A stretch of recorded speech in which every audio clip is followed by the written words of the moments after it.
Fraud əməliyyatlardır. Fraud əməliyyatları sistem kart əməliyyatları qəbul edir və qaydalara əsasən risk dərəcəsini hesablayır. Məsələn, fraud detection deyirlər buna. 5 dəqiqə ərzində 5-dən çox əməliyyat edirsə, hardasa frauddur falan filan. Qısa müddətdə fərqli ölkələrdən ödəniş olunursa frauddur. Bu fərqli ölkələrdən ödəniş olunmasını nətər detekt edə bilərsiniz? IP adresindən götürüb falan filan. Çox böyük məbləğ olanda, məsələn milyonu, 100 milyon falan olanda, məsələn fraud case-in aşkarlanmasıdır. Hardasa belə də, yəni bankın hansısa bir sistemidir, amma spesifik bir yerdir. Okey də ola bilər, not okey də. Klinika, gözəllik salonu, servis mərkəzi və ya dövlət xidmətləri üçün istifadə edilə bilər. Ağıllı növbə və rezervasiya sistemi. Məsələn, gözəllik salonları bilmirəm də indi necədirsə, elə sistem varsa yoxsa yox. Məsələn, adam gedir, adi bərbər deyək də. Düzdür, hər kəsin öz bərbəri olur, amma getməmişdən qabaq zəng edirsiniz ki, bərbərə yer boşdur, yoxsa yox. Nəysə zəng edib yer tutursan da, məsələn, 13:00-15:00 arası boş olacaq. Oradan bir yer deyirsən bərbərə, o şeydir. Elə bir sistem yaza bilərsiniz ki, hətta bunu web formatında verə bilərsiniz bərbər ustalarına falan, avtomatik orada bərbərlərin reklamı falan da olacaq. Yəni marketplace kimi də bərbər öz saç stillərini, qırxdığı, yəni formalarını falan paylaşa bilər. Rating ola bilər və getdiyi hər gün schedule olaraq orada növbələr ola bilər. Məsələn, saat boş vaxtları görsənəcək, boş olmayan vaxtları görsənəcək, cədvəl üzərində belə göstərə bilərsiniz. Yəni real case bir şeydir. Hətta biznesdir. Tutdura bilsəz, sata da bilərsiniz məhsul kimi. Jira var. Jira'da adi to-do deyil bu workspace-lər yaradırsınız. Məsələn, hər layihə üçün bir workspace. Sonra onların task box, story, subtask kimi şeylərə bölürsünüz. Tipləri olur taskların. To-do, in progress, review, done, workflows olur. Taska assign edə bilirsiniz şəxslərə, məsələn, komanda kimi işləyirsiniz, taskları assign edirsiniz o formada. Sprint, backlog, indi biz bu əcaylı keçəcək, orada hardasa məlum olacaq sizə. Deadline bildirişi, komandanın performans statistikası falan bu formada yaza bilərsiniz. Yəni bunlardan hər hansı bir layihəni götürüb indi siz özünüz yazın belə bir komand, 10 dənə layihə təklif edərsiniz. Sonra indi biz bugün keçəcəyik. Süni intellektlə necə kod yazırıq, ona baxacağıq. Məsələn, bunu copy-paste edirsiniz. Təzə bir çata deyirsiniz ki, bunun detallı implementasiyasını yaz. Detallı yəni tekstlə yazır, sonra götürürsünüz onu AI ilə yazırsınız, implement edirsiniz o formada. Event biletləri və ya rezervasiya sistemi, bu da elə məsələn, kinoteatr yaza bilərsiniz, sata bilərsiniz. Məsələn, yoxdur. Parking yerlərində, adətən park eləyəndə adam gəzir tak-tak. Deyəsən təzə app çıxıb ondan bağlı. Park eləyəndə yer tapa bilmirsiniz, fırlanırsınız o tərəfə, bu tərəfə, boş olan yer tapırsınız. Amma elə bir sistem ola bilər ki, orada avtomatik rezerv olan yerləri, rezerv olmayan yerləri göstərsin və gedib orada maşını park edə bilərsiniz. Düzdür, burada bəzi şeylər var ki, hardan biləcəksiniz, rezerv olan, olmayan. Ya kamera quraşdırmaq lazımdır, ya da ki, appin özündə adam gedəndə orada bir yeri rezerv eləmişəm deyə qeyd eləməlidir adam özü. Belə bir şey. Rəqəmsal sənəd təsdiqlənmə platforması. Bunun da əslində təzə bir sayt görmüşdüm bundan bağlı. Əslində çox maraqlı bir şeydir, sadə bir şeydir. Adamlar məsələn nə edir? İmza istəyirik də, biz rəsmi olaraq imza istəyirik. Ona görə nə etməliyik? Sənədi göndərməliyik, o printerlə çap eləməlidir, sonra imzanı çəkməlidir, sonra qaytarmalıdır falan. Amma onlayn imza çıxıb desən, bilmirəm, dövlət layihəsidir yoxsa nədir? Dövlətlə danışıb hansısa bir nazirliklə falan. Onu eləmək olar ki, rəsmi imza, orada göndərirsiniz, adam öz sifini, finini yazır, pin kodu falan yazır. imzanı təsdiqləyir. Yəni adam həqiqətən də imzanı təsdiqlədiyini şey olur da, yəni həqiqətən də həmin adam imzanı təsdiqləyir. Belə bir şey. Yəni nəysə də burada belə layihələr var. Bu da maraqlı layihədir. Onlayn imtahan və mühasibə platforması. Yenə də baxın, yəni ağlınıza nə gəlir, bir AI ilə məsləhətləşin. Heç kəsin ağlında yoxdur ideya. Yəni nə edəcəksən? Səhv eləmirəmsə Fidanla İlkin banking sistemini götürüləcəkdi. İkisi ayrı-ayrı yazacaqdı. İndi fikirlərindən dönməyiblərsə, məsələn davam eləyə bilərsiniz. Fikirdən dönməmişim yəni. Prosta müddət məsələsi var ortada. Tam bitməmə kimi ehtimal var. Hə, o yəni bir aydan öncə çoxdur da vaxtınız. Hələ ki bir ay 10 gün vaxtınız var. 15 gün, bir ay yarım vaxtınız var. AI ilə yazsanız bitirəsiniz. Belə də ki, yəni üstündə çalışın. Yəni şey deyin də, working bir şey deyin. Birinci hansısa bir funksionallığı düzəldin. Daha sonra o birisini, daha sonra o birisini çatdıra bilməsiniz. Yəni heç olmasa düzəltdiyinizi göstərin. Göstərə biləcək şəkildə bir şeydir. Okay.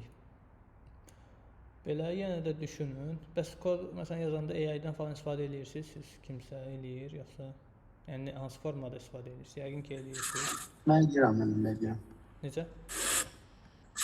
Eləyirəm. Yəni başlanğıcda tutaq ki, entity-ni verirəm, içərisində hansı filtr olacağını deyirəm. Aha, yəni gəlib kod deyirəm ki, entity-nin hazır vəziyyətini versin. Bəli, ChatGPT-nin özü. Yəni belə daxil eləmişəm, GitHub Copilot əlavə eləmişdim proyektə. Prosta elə biraz öyrənmək tərəfdən qalır da adam. Elə bir promptu yazırsan, özü kodlar yazır.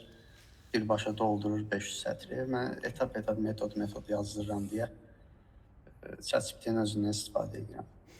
Okay. Başqa? Kim necə yazır? Fərid. AI-sız var. AI-sız? Var. Tamam. Amma çalışın önce yavaş-yavaş AI ilə yaz. Öyrənin. İndi bugün biz AI ilə yazacağıq. Baxaq görək. 1 saat, ya 1 saat yarıma nə qədər iş görürük. Suallarınız var sizin ümumiyyətlə keçmiş dərslərlə bağlı falan. Ya AI ilə bağlı. İndi biz final project'i AI ilə yazaq da, yəni AI-sız yazmayaq da, düzdür? Məncə AI ilə yaz. Niyə görə? Həm çox iş görə biləcəksiniz. Həm də ki, hara getsəniz, şirkətə getsəniz, gedib AI ilə kod yazarsınız. Yəni manual kod yazan görsəniz, adam deməli geridə qalıb. Yəni ya AI öyrənməlidir, ya da ki 1-2 ildən sonra, ya 1 ildən 1 aydan sonra çıxacaq. Çünki indi layihələr sürətlə gəlir, development sürətli gedir. Yəni kimsə oturub kod yazıb, onu gözləməyə vaxt yoxdur. Nəsə deyirdim. Bəs AI-sız yazılırsa, mikroservisə yaza bilərik, məsələn, bir aya çatdıra bilərik. Təbii ki.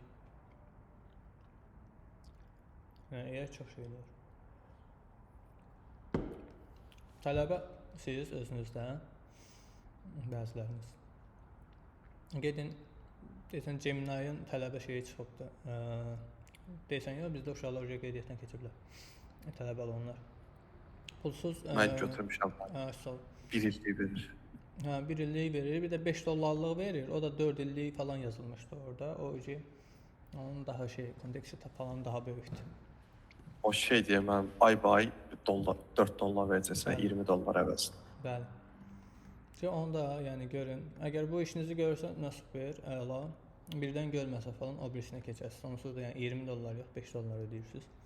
Normaldır. Okay. Başqa sual var sizdə? Yoxdursa gəlin başlayaq.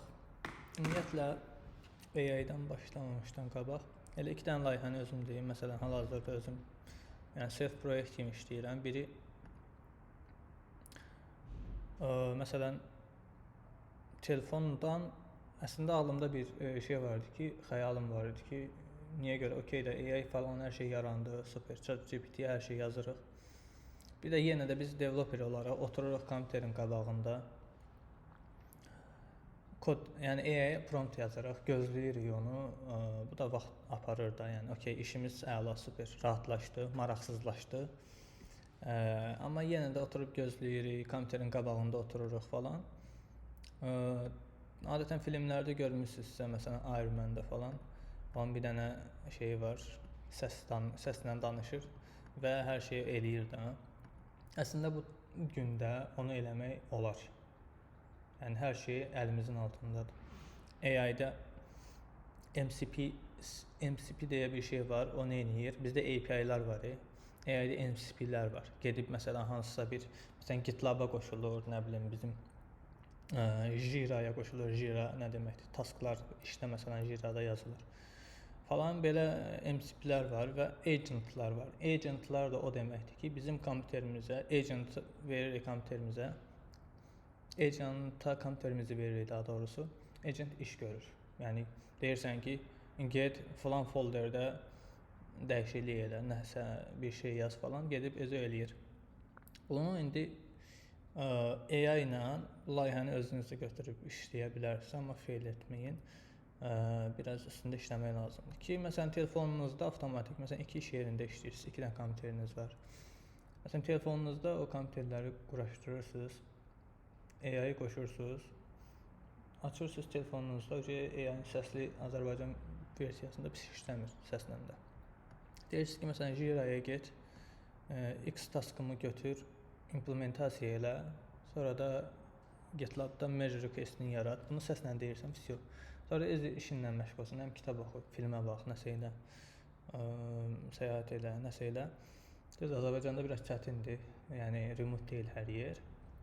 Şirkətə gəlməlisən falan, amma yenə də şirkətdə maraqlı bir şeylər eləyə bilərsən. Həm 3-4 dənə, 5 dənə layihə işləyə bilərsən. Yəni telefonla bunu deyib eləmək olar. Özü səsli deyirsən, o özü avtomatik işini görəcək, axırda sənə göstərəcək nə etdiyini və sən approve basacaqsan, MR-ni yaradacaq. Sonra deyirsən ki, nəm Slack şeydə, məsələn, Discord falan istifadə eləmirsinizsə, Slack da onun kimi bir şeydir, iş. Yəni Teams ya Slack istifadə edir iş yerləri. Teams-də Teams, Slack-sə Slack, o da MCP ilə, yəni API ilə qoşulur agent'a. Onu da deyirsiniz ki, falan MR göndər falan qrupa, qoy review eləsinlər. Yəni bu formada bir şey qura bilərsiniz. Yəni bu dövrdə qurmaq olar rahatlıqla. Necə ki, yəni sizin assistantınız da deyirsiniz, bir dənə telefonla bir cümlə deyirsiniz, aparıb hamısını eləyir. Bu bir layihə. İkinci layihə yenə də AI ilə bağlı. Belə bir şey eləmək olar. Sadəcə bu sizin baxış açınızı genişləndirmək üçün, yəni həqiqətən AI ilə çox qəşəng şeylər eləmək olur da. Yenə də agentlar qurursunuz. Məsələn, agentlar bir neçə dənə agent olur da. Biri məsələn kodu review eləyən, biri məsələn sizin şəxsi inkişafınızı ölçən, məsələn personal development. Biri sizin mentorunuz olur, biri yəni mənəvi tərəfdən sizə şey olur. Məsələn dinlə məşğul olursunuzsa, dinlə məşğul olmursuzsa, mənəvi. İndi siz üçün mənəviyyat nədirsə ondan. Sonra müəllim kimi, nə bilim, özünüz nəsə bir öyrənmək üçün, mentor ayrıdır, müəllim ayrıdır. Müəllim kimi nəsə X bir şeylər öyrənmək istəyirsiniz, elə bir agent, nəsə 5, 6, 7, 8 dənə agent yaradırsınız. Sanki sizin yenə də bu personal assistantınızdır. Bu agentları qurursunuz və sizin hər şeyinizi ona verirsiniz. Kalendarınızı, məsələn kalendarda meetlər falan olur da, sabah məsələn kimlə görüşəcəksən falan. Hər şey bu, yəni əlinizdə nə işləri varsa, sizə kim mesaj yazırsa falan bunları da verə bilərsiniz. Hər şeyi yazandan sonra e-maildir falandır bunlara da. Məsələn, bu da yəni real hətta var, belə platformalarda var bildiyim qədərilə, amma özünüzdə yazmaq olar. AI ilə məsləhətləşmək, AI ilə yazırsınız da bunu. Nəsə bu agentləri yaradırsınız, düzəldirsiniz. Məsələn, sabah nədir? Məsələn, Jira-ya baxır, orada prioritetli taskı seçir. Sonra sabah kimlə görüşünüz var? Məsələn, CTO ilə görüşünüz var. Hansısa bir mövzuda one-to-one görüşlər olur adətən. Yəni bir siz, bir də CTO-nuz falan. onunla danışırsınız. O olacaq. Daha sonra başqa işiniz dedik, görüşünüz dedik. Bir də nə bilim nəsə öyrənmək istəyirsiniz. Məsələn deyək ki, Kubernetes öyrənmək istəyirsiniz. Bu da sizin 2 aylıq planınızdır, ya AI ilə məsləhətləşirsiniz. Özünüzə bir plan da qurursunuz ki, deadline da qoyursunuz. Bu formada hamısını siz buna verirsiniz AI-yə və o başlayır sizin işinizi görməyə, hər şeyinizi öyrənir və məsələn hər gün axşam saat 23:00-da sizə rekomendasiya göndərəcək, nəsə bir şey yazacaq ki, sabah bu görüşlərim var, bundan belə danış, X mövzunu öyrənmək üçün bunları elə. Bir də sizin etdiyiniz şeyləri də ona yazırsınız. Məsələn, e-maildə yazır ki, kimsə e-mail falan yazıb sizə. Onda deyir ki, falan kəs belə e-mail yazıb, buna belə cavab verə bilərsən falan filan. Yəni bir assistantınız ola bilər. Bunlar real layihələrdir, bunları da eləyə bilərsiniz. İndi biz nə edək? Biz indi baxaq AI ilə görək necə kod yazırıq, ona baxaq. Gəlin ilk növbədə mən sizə bir şey göstərim burada. IntelliJ-də burada yeni layihə yaradacağam. Empty project. Gəlin şey deyək də.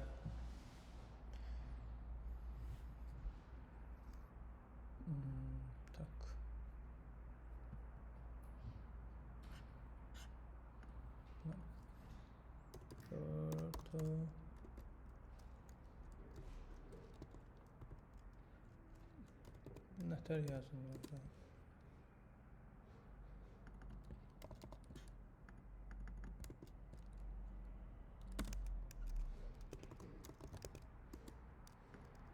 Məsələn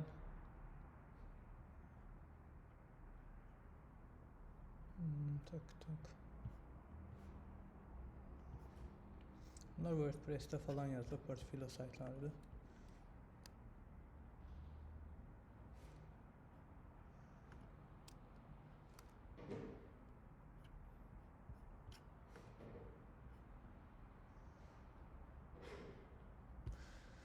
Biz bu portfolio saytını düzəldəcəyik indi AI ilə özünüz. Nə etmək lazımdır? İlk əvvəl gəlirəm, yazıram burada. Buradan copy edeyim mənim sözü. Bura basaq. Buradan götürə bilərik bunu.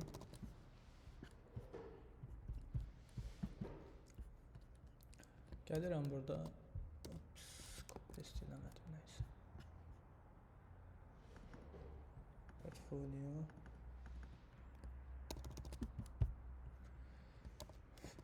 Ayda hər dəfə Ctrl-C basıram bura gələndə səhvə.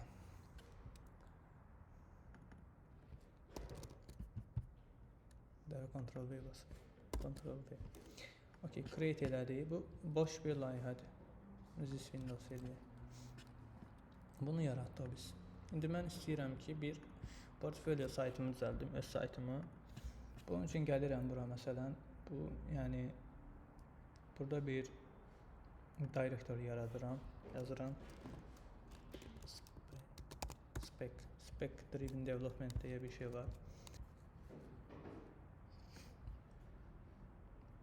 Bir normalda vibe codingi var. Vibe coding nədir? Siz komandlar verirsiniz, nəsə verirsiniz, kiçik falan şey et. Gedib eləyir o, dəyişir hər şeyi. Və spesifikasiya var. Ümumi hər şey yazırsınız bir MD faylında. Sizin layihəniz nədir, necədir? Requirementləri falan. O da götürüb onun əsasında sizə bir layihə yazır. Məsələn, burada nümunələr var. Görürsünüz, bu spesifikasiyadır. Bu formada bir development. İndi biz bu əslində spec-driven development hər yerdə işləmir. Məsələn, bir kiçik bir dəyişiklik eləməlisiniz. Götürüb bunun üçün bir spesifikasiya belə uzun yazmaya ehtiyac yoxdur. Ola bilər sizin kiçik tasklarınız var, onu vibe codinglə, sadəcə deyirsiniz get falan yerdə falan şey ilə, onu edir. Amma bir də olur, məsələn, bir layihə yazırsınız sıfırdan, ona qəşəng birinci spesifikasiyalar verirsiniz, nə lazımdırsa. Ondan sonra nə edir? Ondan sonra davam edirsiniz. AI özü yazır hər şey. İndi bura mən əlavə eləyəcəm bir dənə mənim CV-mi. Çünki CV lazımdır bizə.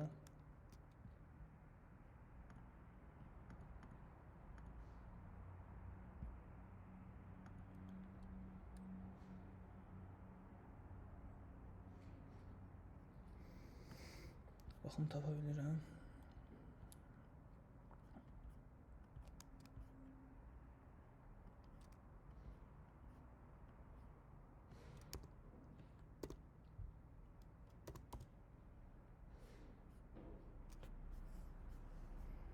Tapa bilməsəm də heç nə gələk buradan yükləyərəm.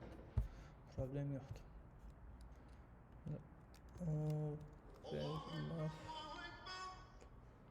Burada daxil oluruq. Buradan login olaq.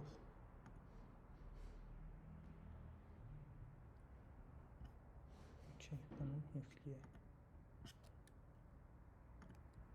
Orada zip nə var? Zip yüklədik. Mənə zip lazım deyil. Deyək, download PDF.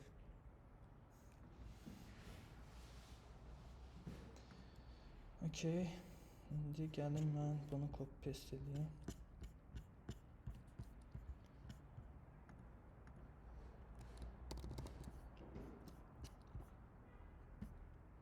Və qoyum bura.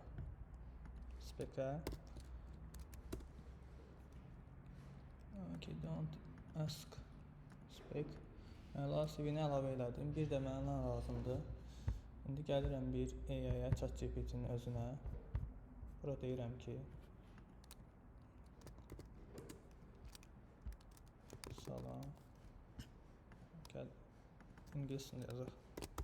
I want to make a model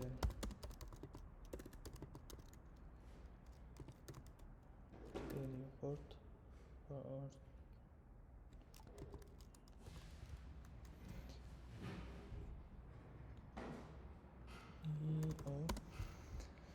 our site for my link. And bura başqa nə yaza bilərik? Release contain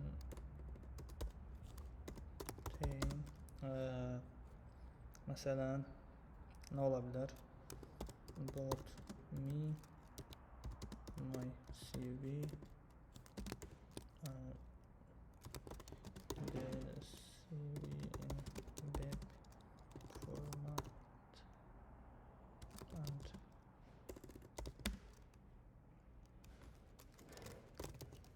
full. Sonra my blogs. Sonra nə ola bilər? Okay, sizin about me var burada. Dedi. Baxaq portfolyolarda nə olur?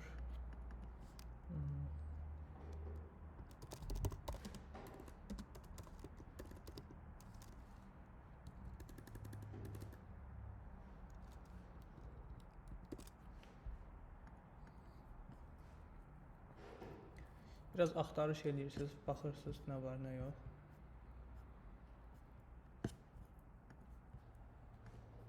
Nələr istəyirsiniz daha doğrusu. Yenə gəldik Fiverr'a.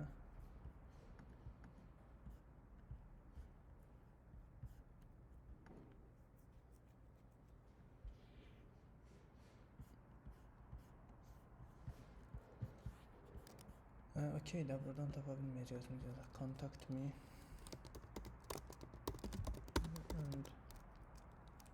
And other useful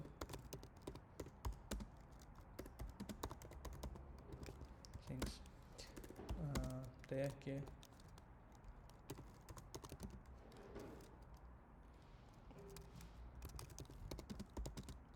spec.md file for that should implement deploy AI with front end and backend. Backend deyələr Java Spring Boot.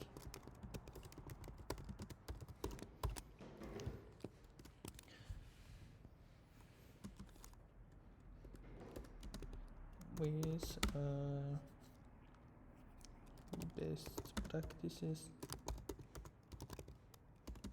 RESTful APIs, and n-layer architecture.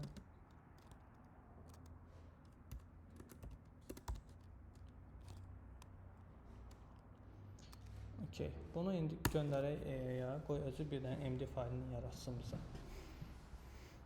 Daha sonra biz bu faylı götürüb qoyacağıq layihəmizə. Bura, sonra da burada konfig edəcəyik. İndi bu yazana qədər gəlin belə bir şey eləyim, bunu götürək qoyaq bura. Gəlirəm mən bura. Baxın, buradan da AI quraşdırmaq üçün burada AI chat var. Görürsünüz bunu. Bunu quraşdırmaq üçün gəlirsiniz birinci pluginlərə. Pluginlərdən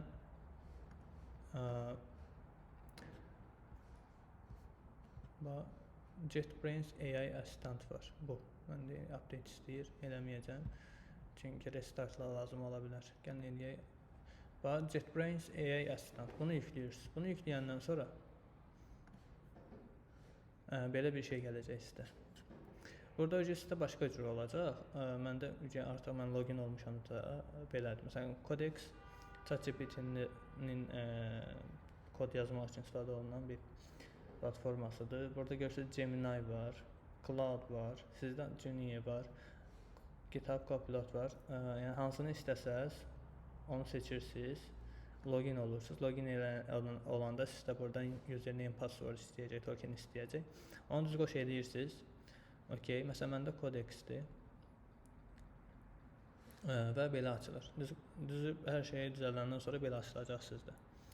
Bura avtomatik görürsünüz Agentful Access vermişəm mən. Agent var, bir də Read Only var. Read Only ancaq buradan məlumatları oxuya bilir. Yəni agent deyil. Agent sən nə dedim mən?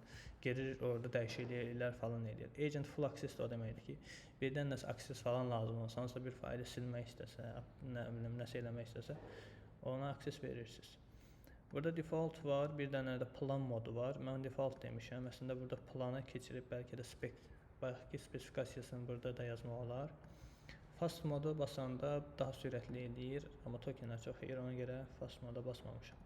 Burada da məsələn ChatGPT-nin son versiyalarıdır. Terra, Luna, Sol. Burada da bunun reasoning-idir ki, nə qədər kontekst götürə bilər və ona cavab qaytara bilər. Bu çox yuxarı seçəndə tokenlər tez qutarır, ona görə bir orta bir şey seçmək lazımdır. Bu heç nədə bunu seçin. Göndərəndən sonra burada artıq işləyəcək sizin layihənizi. İndi gələk biz hələ ki gözləyək, bir dənə baxaq nə olur. Sizin hələ ki suallarınız varsa verin.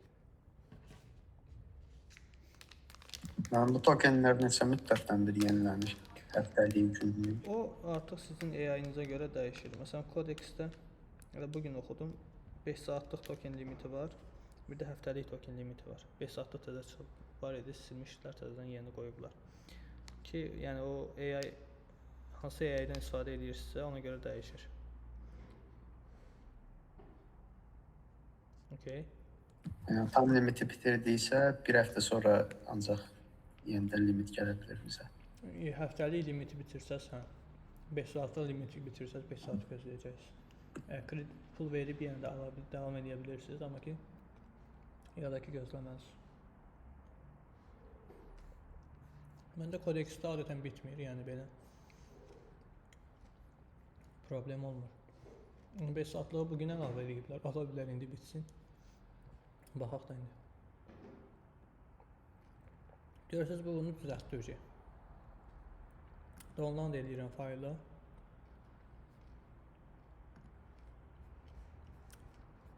Sonra gəlirəm onu copy edirəm və gəlirəm bura paste edirəm.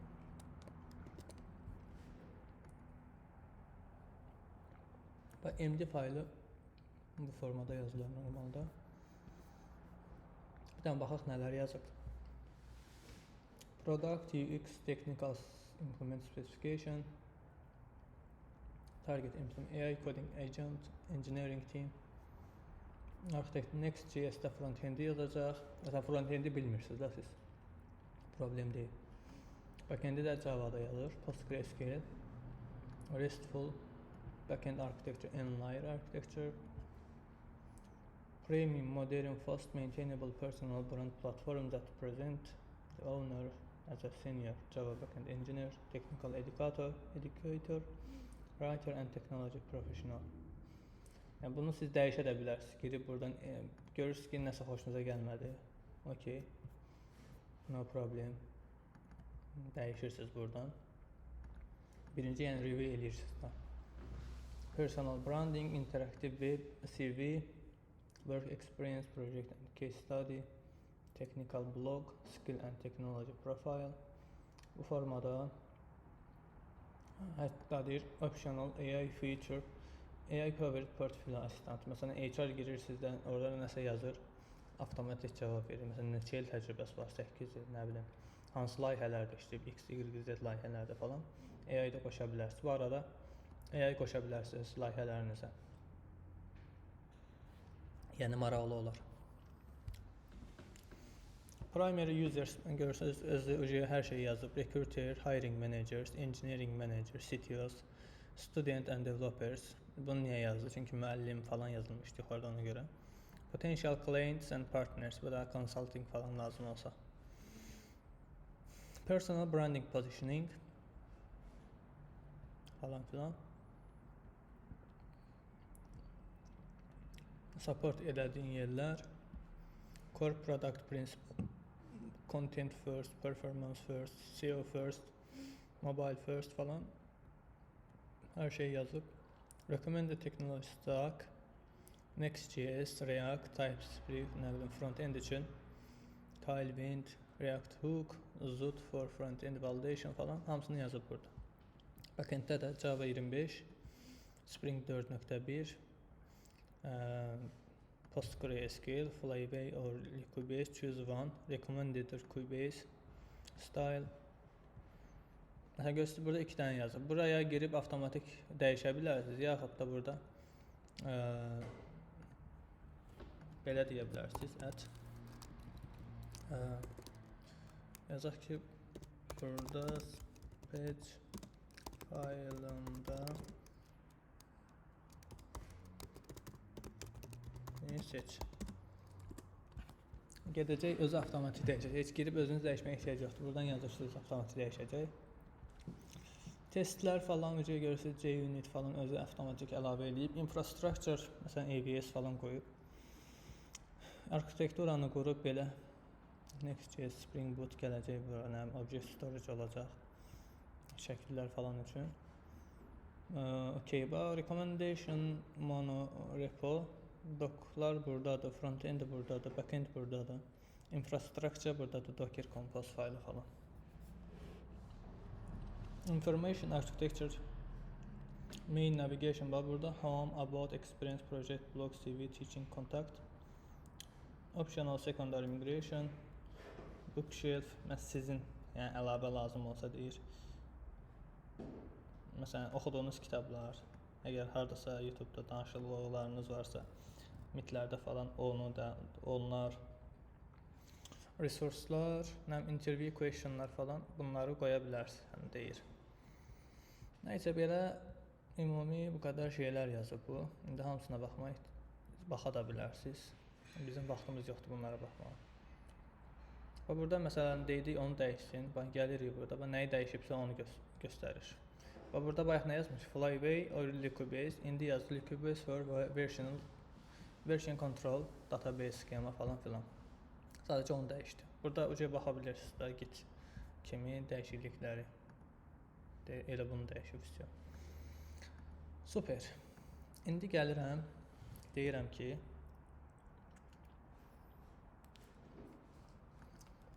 mənim page folderi olan page və CV-ni detallı analiz et və production ready hər şeyi implement et. Bunu yazıram mən. Avtomatik Spring Boot'dur, React-da proyekt yaratmaqdır. Hər şeyi özü eləyəcək indi. Sadəcə developerə qalır, başqa bir iş görmək. Nəsə maraqlı bir şeylər eləmək lazımdır. Bunu sözün açığı tapmamışam hələ ki, nə maraqlı şey eləmək olur. Amma ki, heç nə də gözləyirik. Belə. AI ilə görürsünüz, hər şeyi yazır. Əgər mikroservisdə nəsə yazacaqsınızsa, birinci deyirsiniz ki, servislərə böl, filan şeyləri elə, onları eləyir. Görürsünüz, birinci temp faylını yaratdı. Gəlin elə. Bu əslində çox maraqlı işləmə prinsipi də var. Görürsünüz, neyini hamısını yazır.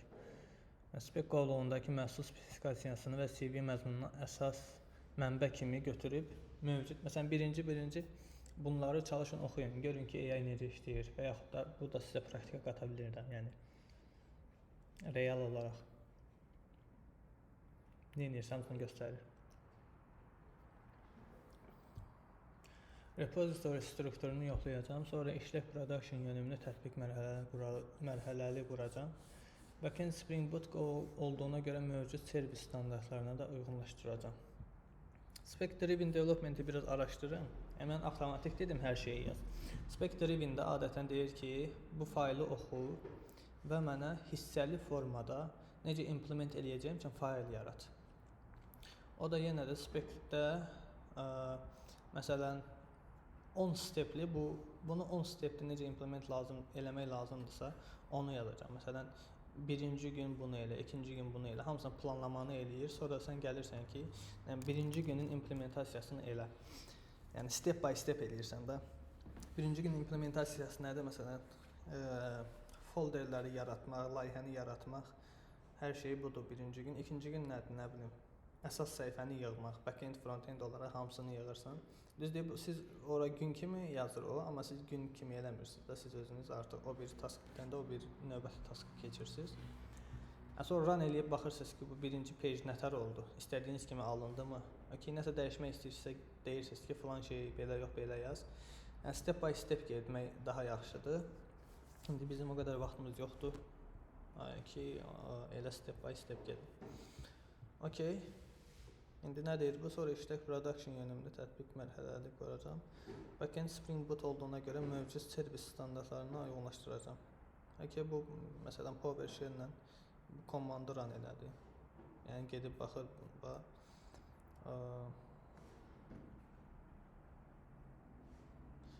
görürsünüz, Aqil Ağamrəzev.codex skillin içərisində mənim üçün bir skill yaradıb. Spring Boot servis standart ABB Spring Boot servisindən. Mən nə vaxtsa demişəm ki, ABB-nin standartı belədir. Ona görə mənim üçün bir skill yarat. İndi gedib həmin skillə baxır. Skill nədir bu arada? Məsələn, siz bir dənə skill yaradırsınız ki, mənim layihəmin strukturu belə olacaq. Controller olacaq, mapper olacaq, sonra servis olacaq falan filan. Bu bir skilldir nəsə. Onu da AI deyirsiniz.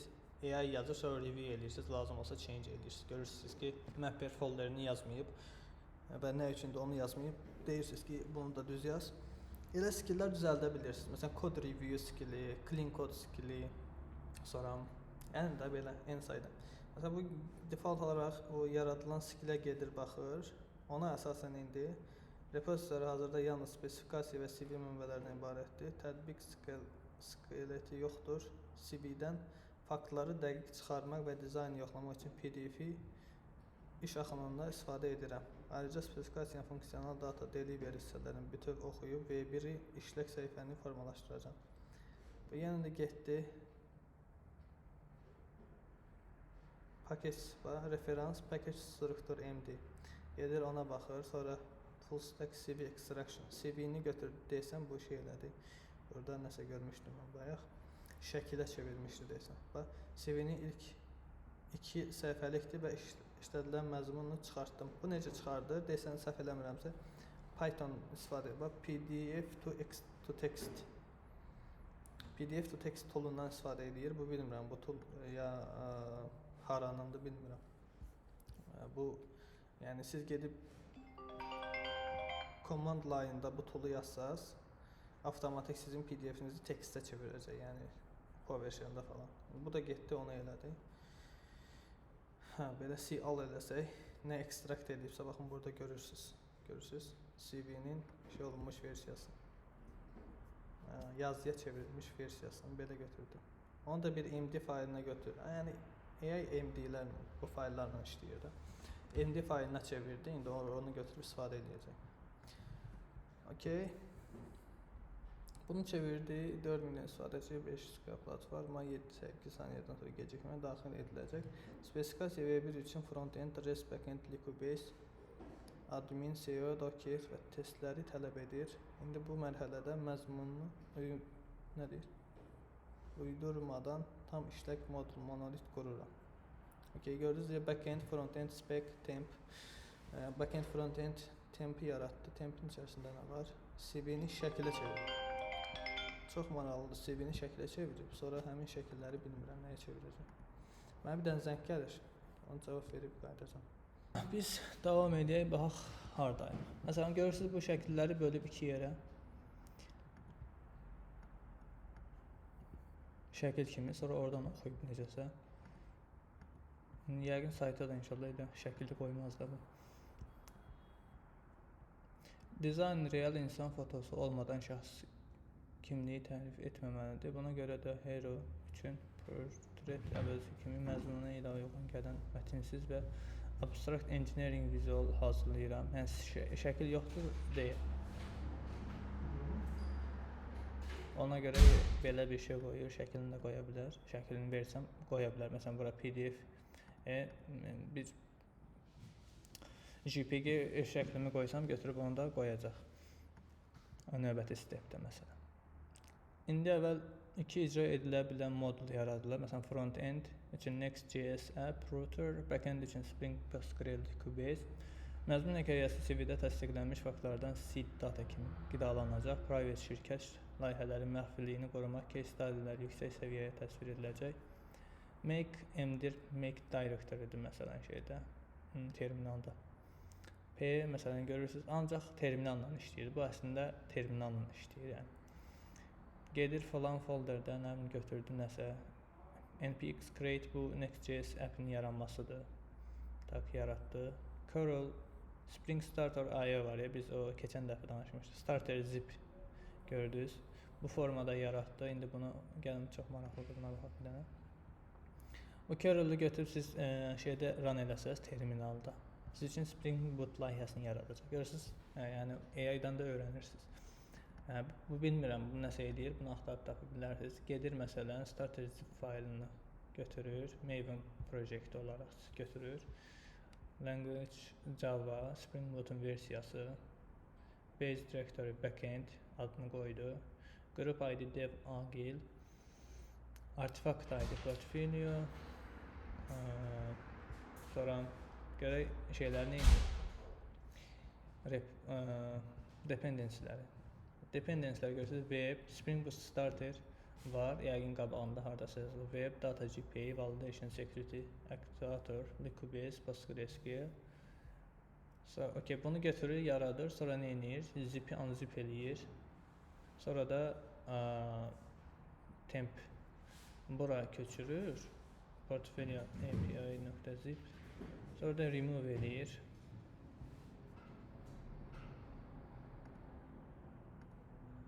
Nədə remove eləyir, bir dən belə eləyək.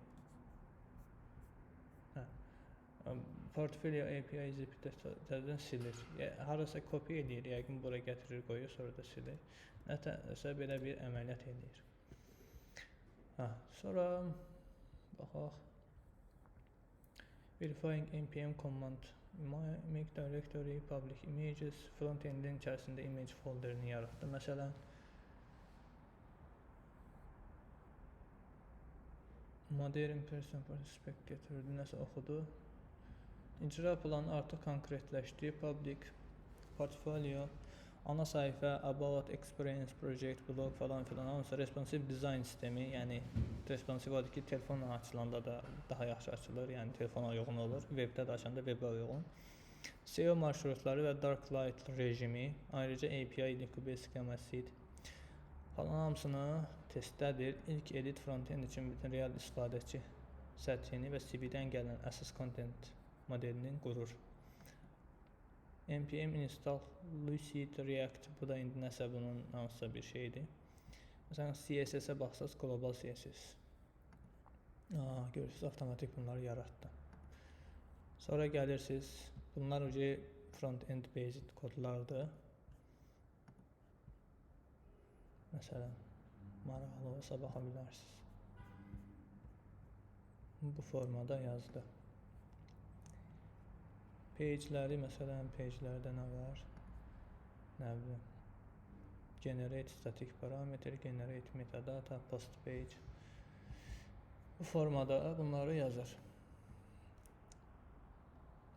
Sonra gəlirik biz hara?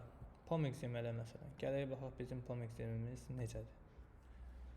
Baxın, bunları yaratdı.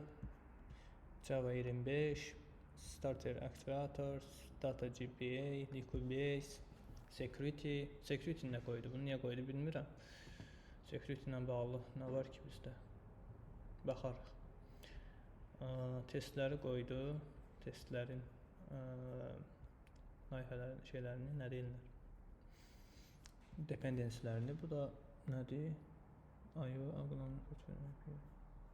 nəsə image configuration. Bu desən deploy eləmək üçün qoyub bunu.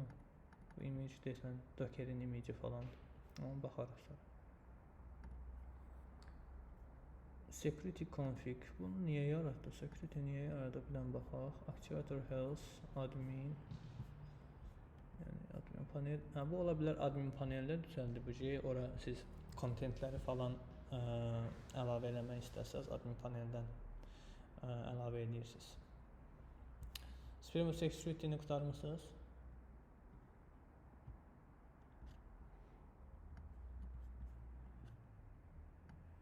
Bəli, mən burada in-memory daxil database deyil. Harda, burada? Bəli, return new in-memory yazmadı. Yes da, yəni onsuz da bir dənə admin olacaq, özünüz olacaqsınız. Yəni məntiqən elə password şifrəni də bəlkə də burada yazıb. Yəni elə eləmək daha yaxşıdır. Bir dənə admin də, yəni özünüz üçün da bu.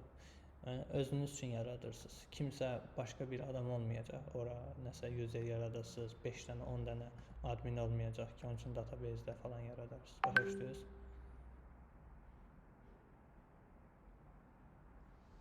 Ona görə. Bəs userlərlə necə yaranacaq? Bizim yazdığımız portfolyodur. Portfolyo yəni sənin CV-in kimi bir şeydir də. Sadəcə adamlar view eləyəcək, yəni heç nə eləməyəcək. Yəni user gedib nəsə eləməyəcək. Başa düşdün? Bildim mən. Okay. Bura baxsaz CRF ignoring request matchers course session management nə deyir? Session creation policy if required. Session creation policy. Nəsə policy qoyub sözün açıq bilmirəm policy nə edir. Authorize edir. Məsələn, bu API-yə ancaq admin daxil ola bilər. Bu API-lər hər kəs üçün açıqdır. Qalanları deny al eləyib. Hər kəs üçün bağlı olsun. Siz API və bir ulduz qoyub, yəni bu API hər kəs üçün açıqdır. Okay, header-da default olaraq bu yəqin front-end üçün qoyub, content security policy kimi frame on gesture none. Bunu da hansısa bir security probleminə görə qoyub, axtarıb tapa bilərsiniz. Frame option, referral policy, bunlar baxmaq lazımdır. Nələrdirsə, maraqlı məsələlərdir, çox güman ki, baxmaq lazımdır. Yəni bunları da əlavə edib. Yəni çalışın yazdığınız koda belə baxın. Yəni bir review eləyin, görün. Görürsüz buradan çox şey öyrənə bilərsiniz. Bunu təzədən məsələn AI-yə ata bilərsiniz ki, ChatGPT-yə. Sənə izah eləsin ki, bunlar nədir? User detail servisi var. Bura heç nə də səni admin kimi əlavə edib.